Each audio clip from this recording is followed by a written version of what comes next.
নমস্কার বন্ধুরা, আমি অরিত্র আর আপনারা দেখছেন বাংলার রাজনীতি। এই মুহূর্তে ভারতবর্ষের রাজনীতিতে যেটা সব থেকে মুখরিত এবং চর্চিত বিষয় সেটা হলো শিক্ষামন্ত্রীর পদ থেকে ধর্মেন্দ্র প্রধানজির ইস্তফা। এটা কি মোদী সরকারের পতনের সূত্রপাত হলো, নাকি এটা নতুন কোনো রাজনৈতিক সমীকরণ হতে চলেছে আগামী দিনে? এই সমস্ত বিষয় নিয়ে আমাদের আজকে আলোচনা থাকবে। আপনারা দেখতে থাকুন বাংলার রাজনীতি।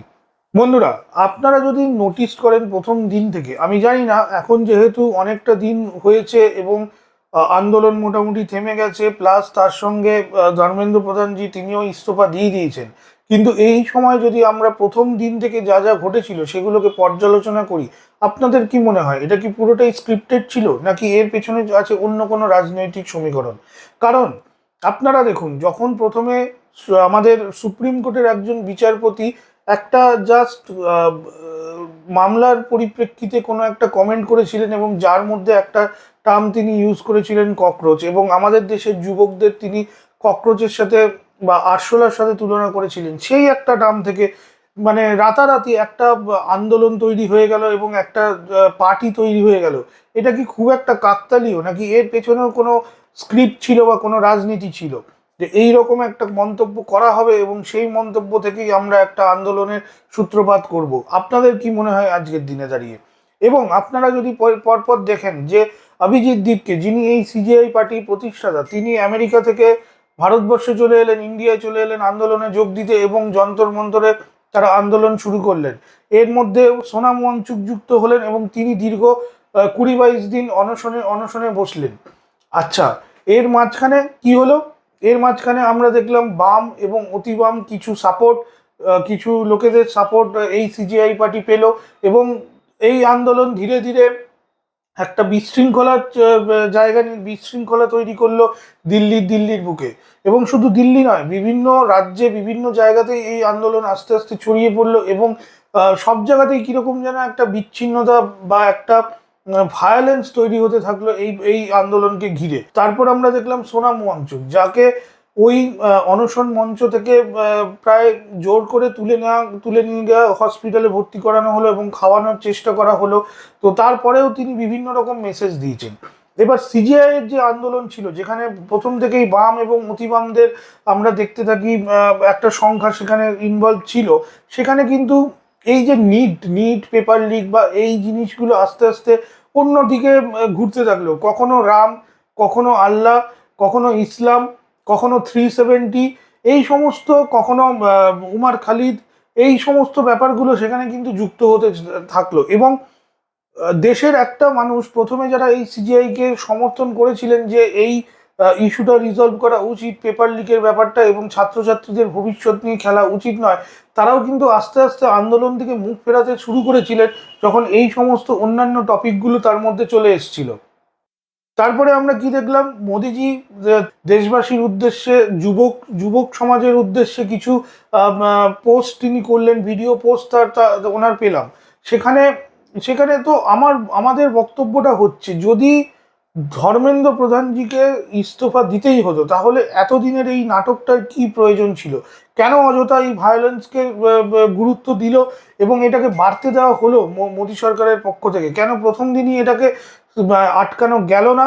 বা এই যে এতদিন পরে, এত ভায়োলেন্সের পরে যে একটা মানে জাস্ট দেখানো হলো, একটা চিত্রনাট্য করা হলো যে মোদী সরকার আজকে সিজিআই এর এই প্রোটেস্টে মাথা নত করতে বাধ্য হয়েছে, এবং তারপরে তারা ডিসিশন নিয়েছে যে ধর্মেন্দ্র প্রধান ইস্তফা দেবেন। তো আপনাদের কি মনে হয় এই পুরো ব্যাপারটাই একটা রাজনৈতিক কোনো অন্য ইঙ্গিত দিচ্ছে? কারণ আমরা জানি আগামী দিনে কিন্তু বিভিন্ন ইম্পর্টেন্ট বিল আসতে চলেছে, আমরা পরবর্তীতে আজকের ভিডিওতে সেগুলো নিয়েও আলোচনা করব। কিন্তু দেখুন, একটা জিনিস আমার বারবার যেটা মনে হয়েছে, এই যে আন্দোলনের যে প্রেক্ষাপট এবং যে যে এজেন্ডা নিয়ে আন্দোলনটা শুরু হয়েছিল, নিটের কোয়েশ্চেন পেপার লিক, আজকে শুধু কোয়েশ্চেন পেপার লিক নয়, এডুকেশন রিলেটেড আরও বিভিন্ন জিনিস এর মধ্যে যুক্ত হয়েছিল, কিন্তু সেগুলো কোথায় গেল? সেগুলো তো আজকে কোনো আলোচনা হলো না।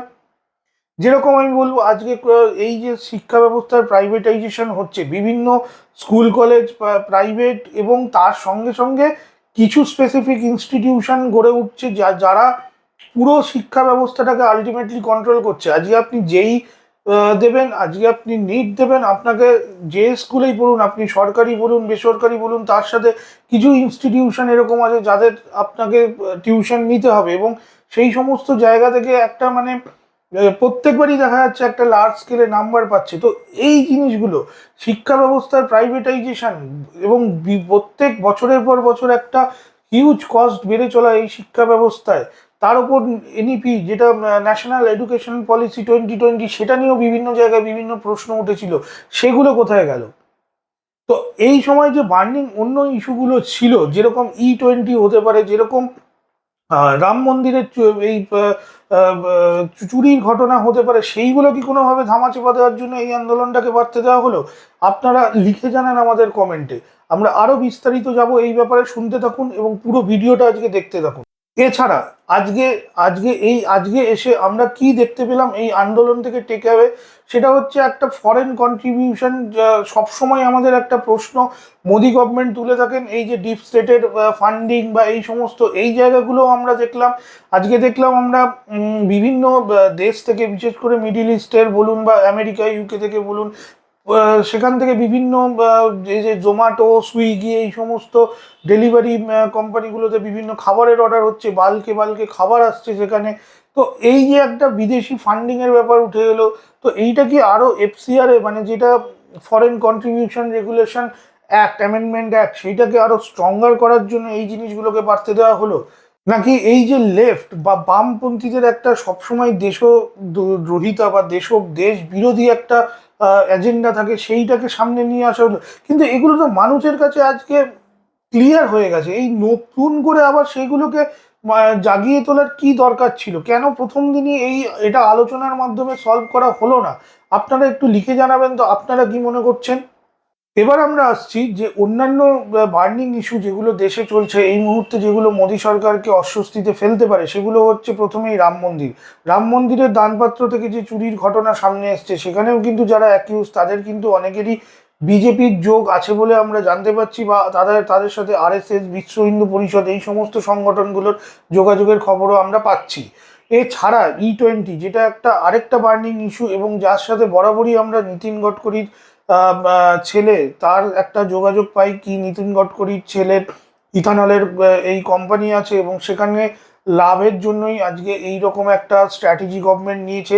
যদিও সেক্ষেত্রে শুধু নীতিন গডকরির ছেলে নয়, সেখানে অন্যান্য যে সমস্ত কি কোম্পানিজগুলো আছে যারা এই ইথানল প্রডিউস করে, তাদের কিন্তু অনেকের সাথেই কংগ্রেসেরও যোগসূত্র পাওয়া যাচ্ছে। সুতরাং এক্ষেত্রে শুধুমাত্র নীতিন গডকরি নয়, আরো অন্যান্য নীতিন গডকরির ছেলে নয়, আরো অন্যান্য কংগ্রেসের যে সমস্ত লিডার আছে তাদের কোম্পানির নামও আসছে, এবং তারাও হয়তো যুক্ত হতে পারেন এই ইথানল প্রোডাকশনের সঙ্গে। এছাড়াও মধ্যপ্রদেশের সিএম মোহন যাদব, তাকে নিয়েও বিভিন্ন রকম আলোড়ন সৃষ্টি হয়েছে।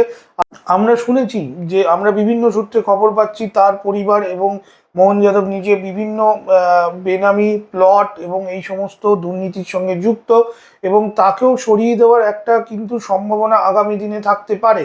এছাড়া ওড়িশার সিএম, তাকে নিয়েও বিভিন্ন মহলে আলোচনার সৃষ্টি হয়েছে। ওড়িশাতে কিন্তু বিজেপি সেই রকম সাপোর্ট এই মুহূর্তে পাচ্ছে না, এই বলেই আমরা খবর পাচ্ছি। এছাড়া নিতিন নবীন, যিনি এখন বিজেপির সর্বভারতীয় সভাপতি, তার নেতৃত্বেও কি কোনো প্রশ্ন উঠছে? যদিও পশ্চিমবঙ্গে বিজেপি যে বিজয় পেয়েছে, বিজেপি যে জিতেছে, এবং আসামেও বিজেপি জিতেছে, তার কৃতিত্ব কিন্তু অনেকটাই নিতিন নবীনকে দেওয়া হচ্ছে। কিন্তু বিভিন্ন দিক থেকে বিজেপি আজকে কিন্তু এই যে ঘটনাটা ঘটলো, এই সিজেপি পার্টির আন্দোলন, এটা কিন্তু বিজেপি পার্টিকে আগামী দিনে কোণঠাসা করতে পারে। যেমনটা আমরা শুনেছি, অভিজিৎ দীপকে বলেছে যে এক মাস সময় দেওয়া হয়েছে সরকারকে, এবং তারপরে আরো বিভিন্ন ইস্যু নিয়েও তারা আন্দোলন শুরু করবে। সুতরাং এই সমস্ত ইস্যুগুলো যে তাদের আন্দোলনের একটা দিক হবে, সেটা অবশ্যই সবাই ধারণা করতে পারেন। এছাড়া তখন আর কি কি থাকবে সেটা নিয়েও কিন্তু আমাদের চর্চা শুরু হয়ে গেছে বিভিন্ন মহলে।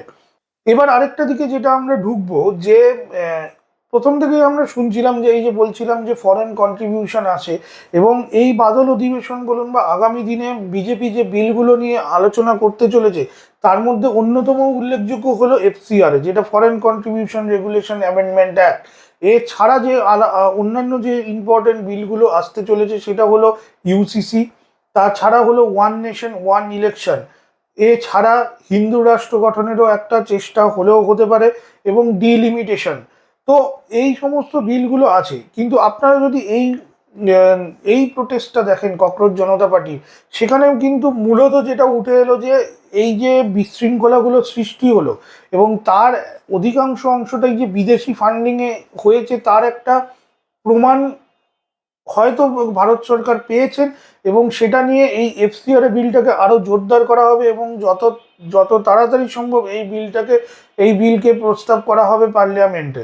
ঠিক আছে, এছাড়া আরেকটা জিনিস, ইউসিসির সাথে এই প্রোটেস্টের কোনো বেনিফিট বিজেপি পাবে বলে আমাদের মনে হচ্ছে না। ওয়ান নেশন ওয়ান ইলেকশন, যেখানে মোদী সরকার বারবার বলছেন যে এই যে বিভিন্ন সময় বিভিন্ন রাজ্যে বা দেশেও বিভিন্ন ইলেকশন যেগুলো হচ্ছে তার একটা যে হিউজ কস্ট, সেইটাকে একটা রিডিউস করা যাবে। প্লাস তার সাথে এই যে বিভিন্ন ইলেকশনের সময় সরকারি ব্যবস্থাটা মোটামুটি কাজ করে না, যেখানে সাধারণ মানুষকে সেই সুযোগ সুবিধাগুলো দেওয়া যায় না, পরিষেবা দেওয়া যায় না, সেইগুলোও একটা বন্ধ হতে পারে। এবং দীর্ঘদিন যাবৎ বিভিন্ন ভোটের জন্য যে এই পরিষেবাটা বন্ধ থাকে, সেক্ষেত্রেও মানুষ উপকৃত হবে। তো আমরা শুনেছি যে 7 লক্ষ কোটি টাকা খরচ হয় আমাদের বিভিন্ন ইলেকশনে, এবং এটাকে যদি একটা ইলেকশনেই আনা যায় সেক্ষেত্রে অনেকটাই সাশ্রয় হবে, এবং সেই টাকাগুলো কিন্তু বিভিন্ন জায়গায় ব্যবহার করা যেতে পারে। এছাড়া ডিলিমিটেশন আরেকটা ইম্পর্টেন্ট ফ্যাক্টর হতে চলেছে, কারণ 2029-এর আগে আশা করছি বিজেপি সরকার এই ডিলিমিটেশনটাকে নিয়ে আসবেন। যদিও আমরা জানি যে অগস্ট মাস থেকে সেন্সাসের কাজ শুরু হতে চলেছে, এবং সেন্সাস হলে বাই ডিফল্ট ডিলিমিটেশন হয়, সুতরাং মানে প্রোঅ্যাক্টিভলি ডিলিমিটেশনটাকে বিজেপি সরকার এই মুহূর্তে ভাববে কিনা সেদিকেও আমাদের নজর থাকবে। তাছাড়া আরেকটা যেটা বললাম হিন্দু রাষ্ট্র গঠন, সেটাও এই মুহূর্তে আমার মনে হয় না যে বিজেপি গভর্নমেন্টের এই যে সিজেপির যে প্রোটেস্টটা, এর সঙ্গে ডিরেক্টলি কোনো লিঙ্ক আছে। ফলে এই মুহূর্তে এই যে প্রোটেস্টটা আমরা দেখলাম, এবং তার থেকে মানুষের মধ্যে যে আহ, বিভিন্ন যে দিকগুলো উঠে এলো, তার সাথে একমাত্র ইম্পর্টেন্ট হচ্ছে এফসিআর। সুতরাং এই এফসিআর কে আরো ভালোভাবে প্রস্তাব রাখার জন্যই কি এই আন্দোলনটাকে বাড়তে দেওয়া হয়েছিল, আমাদের নজর থাকবে, এবং আপনারাও আপনাদের মতামত আমাদেরকে অবশ্যই লিখে জানাবেন। লাস্টলি আরেকটা দিকে আমরা ফোকাস করব যে এই আন্দোলন থেকে বিজেপি কি করে অ্যাডভান্টেজ পেতে পারে। আমরা কিছুদিন আগে বা মাসখানেক আগে দেখেছিলাম একটা জিনিস, যে রাঘব চাড্ডা তিনি বিভিন্ন ইস্যু নিয়ে, বিভিন্ন কমন ম্যানের ইস্যু নিয়ে পার্লামেন্টে রাজ্যসভায় বেশ ফোকাস হচ্ছেন, মানে সেগুলোকে নিয়ে আলোচনা করছেন, সেগুলো তুলে ধরছেন, এবং আমরা সোশ্যাল মিডিয়াতে প্রচুর ফ্যান ফলোয়ার্স দেখেছিলাম রাঘব চাড্ডার জন্য। কিন্তু আলটিমেটলি কি হলো, রাঘব চাড্ডা বিজেপিতে জয়েন করলেন। তো যারা সেই সময় রাঘব চাড্ডাকে সমর্থন করেছিলেন, তারা কি এখনো রাঘব চাড্ডাকে সমর্থন করছেন? এই কথাটা কেন আজকে আমি বলছি, কারণ হতে পারে এই যে আজকে অভিজিৎ দীপকে একটা নতুন রাজনৈতিক মুখ হয়ে উঠছে, বিরোধী রাজনৈতিক মুখ হয়ে উঠছে। এখনো কিন্তু লোকসভা ইলেকশন অনেক দিন বাকি রয়েছে, প্রায় 3 বছর এখনো সময় রয়েছে। অভিজিৎ দীপকে আবার বিজেপিতে জয়েন করবে না তো? এছাড়া এই যে এই পেপার লিক ইস্যুটা নিয়ে এত বড় আন্দোলন হলো, পেপার লিক কি শুধু নিটে হয়েছে? পেপার লিক কিন্তু বিভিন্ন রাজ্যে হয়েছে, এবং যেখানে আমি আগেও বললাম সেখানে বিজেপি সরকার নেই, সেখানে অন্যান্য বিরোধী সরকার রয়েছে। যেমন পাঞ্জাবে পেপার লিকের ঘটনা ঘটেছে, সেখানে আপের সরকার রয়েছে। কর্ণাটকায় ঘটেছে, যেখানে আজকে কংগ্রেসের সরকার রয়েছে। তামিলনাড়ুতে ঘটেছে, কেরালায় ঘটেছে, এবং আগামী দিনে আপনারা দেখুন পাঞ্জাবেও ইলেকশন আছে, আপনার কর্ণাটকেও ইলেকশন আছে। তো সেখানে কি এই এই আন্দোলনের একটা ছাপ আমরা দেখতে চলেছি আগামী দিনে? বিজেপি কি তাহলে এই সমস্ত রাজ্যে এই সেম ইস্যু নিয়ে আন্দোলন শুরু করবে? এবং সেক্ষেত্রে বিজেপি মানে আগামী বিধানসভা নির্বাচনে এই সমস্ত রাজ্যে জেতার সম্ভাবনা কি একটা তৈরি হবে? এবং সেটার জন্যই আজকে অভিজিৎ দীপকে দিয়ে এই রাজনীতিটা করানো হলো। আপনাদের কি মনে হয়? আরেকটা জিনিস আমরা দেখবো যে ধর্মেন্দ্র প্রধান, তিনি কিন্তু সংঘের একজন কাছের লোক ছিলেন। আজকে তিনি ইস্তফা দিয়ে দিলেন, এবং ইস্তফা দেওয়ার সময় তিনি একটা মন্তব্য করেছেন যে দেশের সুরক্ষার জন্য আমি ইস্তফা দিলাম। তো এখানে কোশ্চেন হচ্ছে, দেশের সুরক্ষার জন্য আজকে শিক্ষামন্ত্রীকে কেন রেজিগনেশন দিতে হবে, কেন স্বরাষ্ট্রমন্ত্রী রেজিগনেশন দেবে না? অপরদিকে আজকে ধর্মেন্দ্র প্রধান রিজাইন করার পর আমরা নতুন যে শিক্ষামন্ত্রীকে পাচ্ছি, তিনি হলেন প্রহ্লাদ যোশী, এবং তিনিও কিন্তু সংঘের একজন কাছের লোক। সেক্ষেত্রে সংঘের দিকে কি কোনো বার্তা বিজেপি পাঠাতে চাইছে, যে সংঘ থেকে যারা আজকে বিজেপির বিভিন্ন নেতৃত্বে আসছে তাদেরও একটা আবার কোনো রকম মানে স্ক্রুটিনি হওয়া দরকার, তারা কোন ব্যাকগ্রাউন্ড থেকে বিলং করছেন, বা তাদের কি কি আলাদা কোনো রেকর্ড আছে কিনা, বা এই সমস্ত কিন্তু কোনো একটা ইঙ্গিত দেওয়ার চেষ্টা করছে বিজেপি আরএসএস। তাহলে কি 2024-এর লোকসভা ভোটে যেরকম বিজেপি এবং আরএসএস এর মধ্যে একটা ক্ল্যাশ দেখা গেছিল, সেরকম ক্ল্যাশ আগামী দিনে আবার 29-এ আমরা দেখতে পাবো? আপনাদের কি মনে হয়? লাস্ট এবং শেষ যেটা পয়েন্ট আমরা তুলছি আজকে এই সমস্ত ঘটনার উপর বিশ্লেষণ করে, বিজেপি কি সত্যি বিপদে পড়তে চলেছে আগামী লোকসভা ভোটে, নাকি এটা নরেন্দ্র মোদীর জায়গায় অন্য কোনো নতুন প্রাইম মিনিস্টারকে নিয়ে আসার একটা প্ল্যানিং চলছে বিজেপির মধ্যে? বন্ধুরা, আজকে আমাদের এই বিশ্লেষণ আপনাদের কিরকম লাগলো অবশ্যই লিখে জানান, এবং আপনাদের মতামত, সেটা আমাদের পক্ষে হোক বা বিপক্ষে হোক, আপনারা অবশ্যই আপনাদের মতামত কমেন্ট বক্সে লিখে জানান। আমাদের চ্যানেলটাকে সাবস্ক্রাইব করুন, আমাদের বিষয়গুলো ভালো লাগলে লাইক করুন এবং শেয়ার করুন। দেখতে থাকুন বাংলার রাজনীতি। আবার দেখা হচ্ছে। আমাদের ইউটিউব চ্যানেলটা সাবস্ক্রাইব করুন ও আমাদের ফেসবুক পেজটা ফলো করুন। আমাদের ভিডিওগুলো লাইক করুন, কমেন্ট করুন এবং আপনার মতামত অবশ্যই জানান।